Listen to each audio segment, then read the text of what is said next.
Bien, esto fue lo que ayer nos dijera en entrevista el presidente de la República, José Raúl Mulino, confirmando que en efecto estas mesas de trabajo ya inician esa recta final cuando se ha culminado esa primera etapa de la presentación de las propuestas.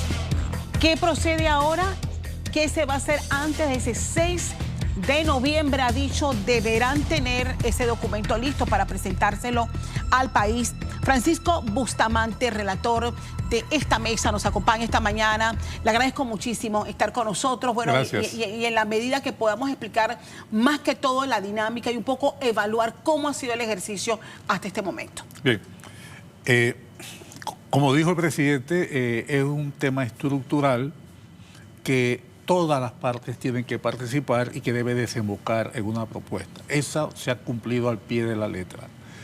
Las discusiones han sido amplias, intensas, muy abiertas. Todo el mundo ha tenido la capacidad y la posibilidad de exponer su punto de vista sin cortapisas.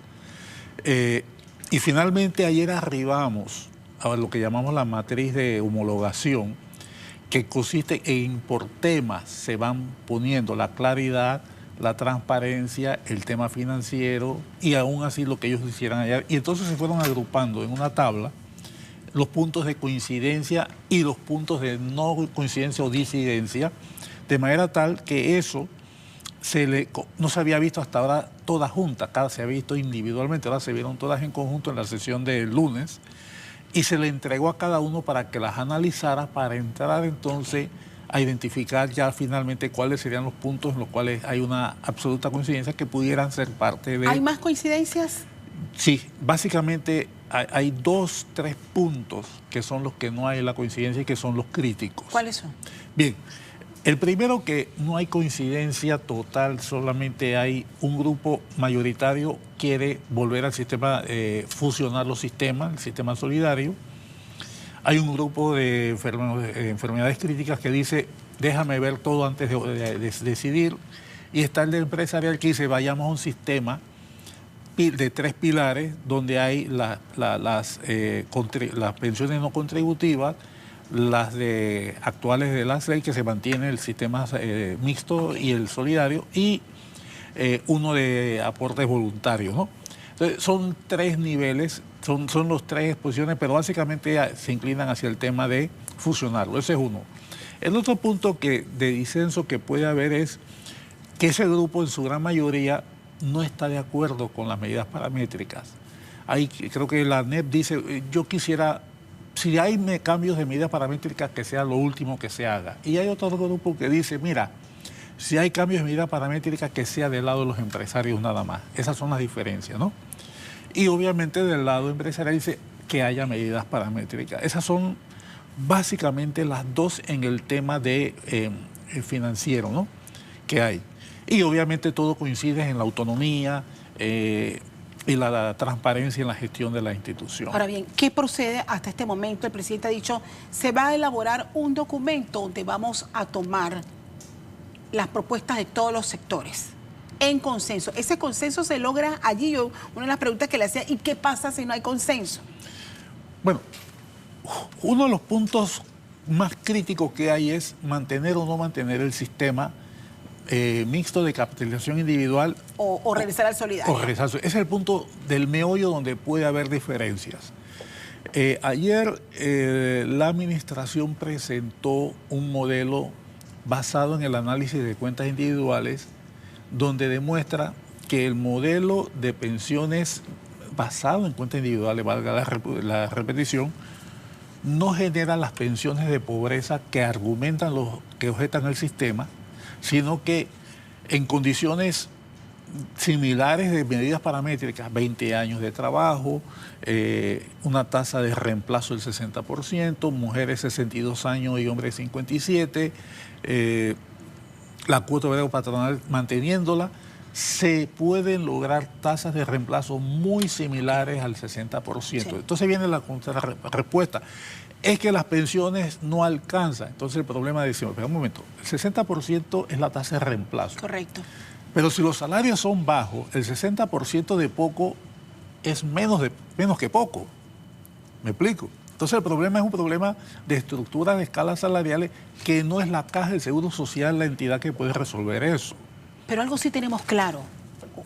A partir de este momento se entra en una etapa para sustentar de dónde vienen los recursos, independientemente del modelo que se vaya a decidir. ¿Se entra en ese momento? Ese momento viene. Este modelo se sustenta con estos recursos. Ese momento viene y es justamente el otro tema que hay es el financiamiento. Hay varios niveles. Vamos a ver. Hay un nivel de cómo financio yo el déficit de flujo de caja. Cómo yo hago la sostenibilidad del sistema y cómo presto la salud. Realmente lo que se hizo ayer fue demostrar que el modelo basado en cuentas individuales es sostenible y da una tasa de reemplazo absolutamente comparable con la del modelo solidario. El problema es cómo cubro el bache del déficit de flujo de caja que hay entre... ¿Y de cuánto estamos hablando, licenciado Bustamante? Las estimaciones actuariales hablan de 1.200, 1.400, 1.700 millones crecientes en el tiempo. Sin embargo, la Caja ha podido estar haciéndole frente a las pensiones hasta ahora porque ha hecho una serie de malabares financieros internos, como mantener una alta liquidez, transferir recursos del Fondo de Administración, que lo permite la ley, a la IBM, hacer uso del fideicomiso. Entonces eso le ha permitido ir cubriendo las pensiones, pero que hay un déficit definido, ya identificado, lo hay.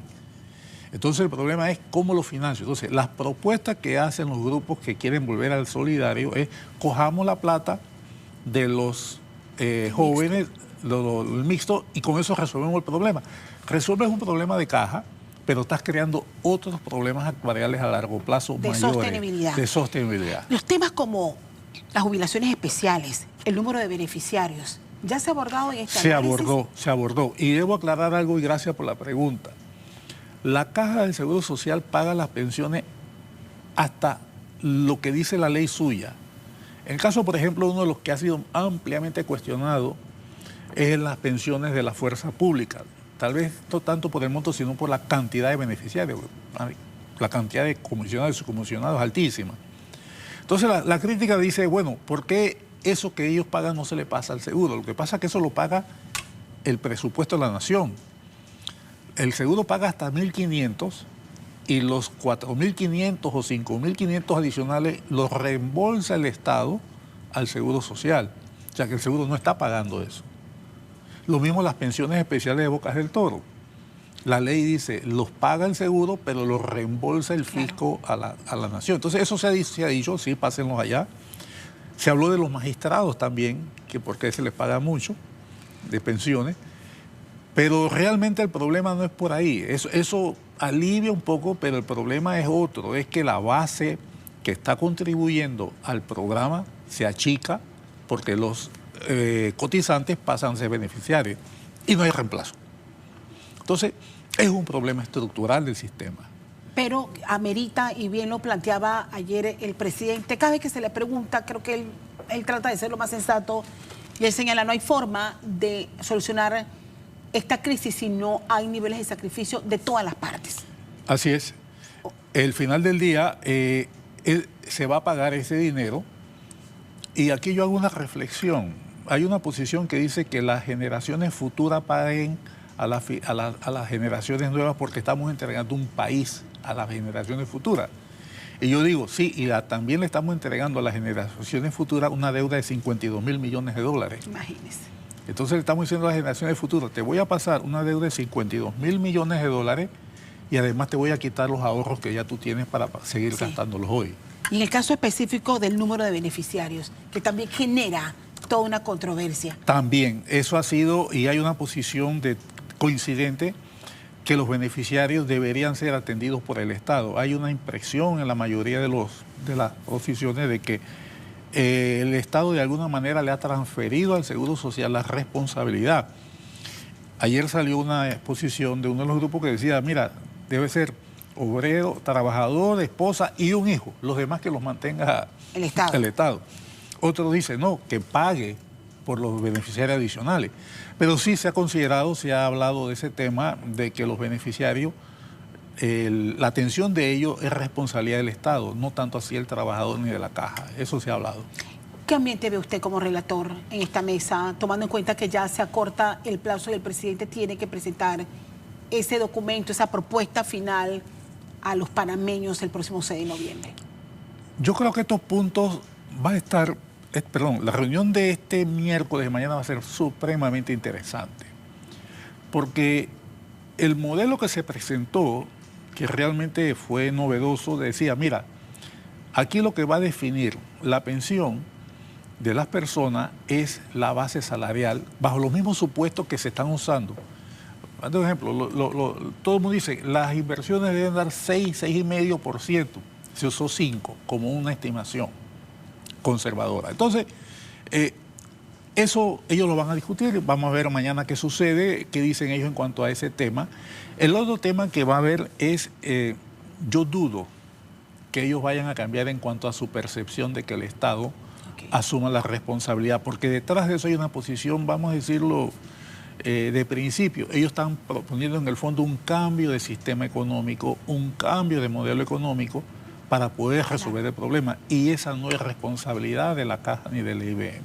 Esa es otra discusión que hay que hacer. Una discusión que es válida, pero que no es ni se puede condicionar resolver el problema porque yo quiero primero discutir esto. El problema es ya, ¿cómo voy a pagar las pensiones? Este es el problema que tenemos, el problema que digo, de flujo de caja.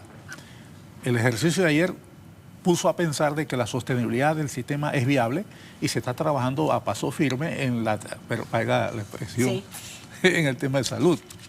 Entonces yo creo que sí se está moviendo la mesa. Con la presentación del modelo que lleva a la mesa el director Mon, ¿termina este proceso entonces? ¿Qué vamos a ver a partir de mañana? A partir de mañana deberemos ir empezando a identificar y ya definiendo los elementos comunes que se pueden ir al proyecto de ley.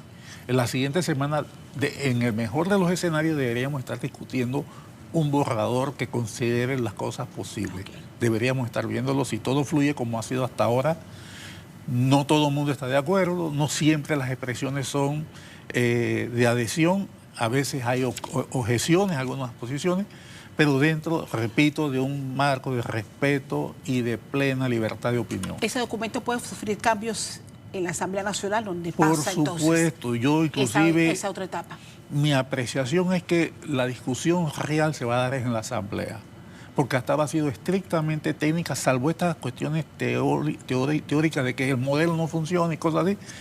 La discusión va a ser política ahora en la Asamblea. Y ahí realmente, como he dicho, me declaro ignorante e inocente. Y la Asamblea se prepara para esta discusión, tomando en cuenta que hay dos escenarios que han coincidido, y se lo preguntábamos ayer precisamente al presidente de la República, que es la presentación del presupuesto que tiene que ser llevado hoy, según nos ha dicho.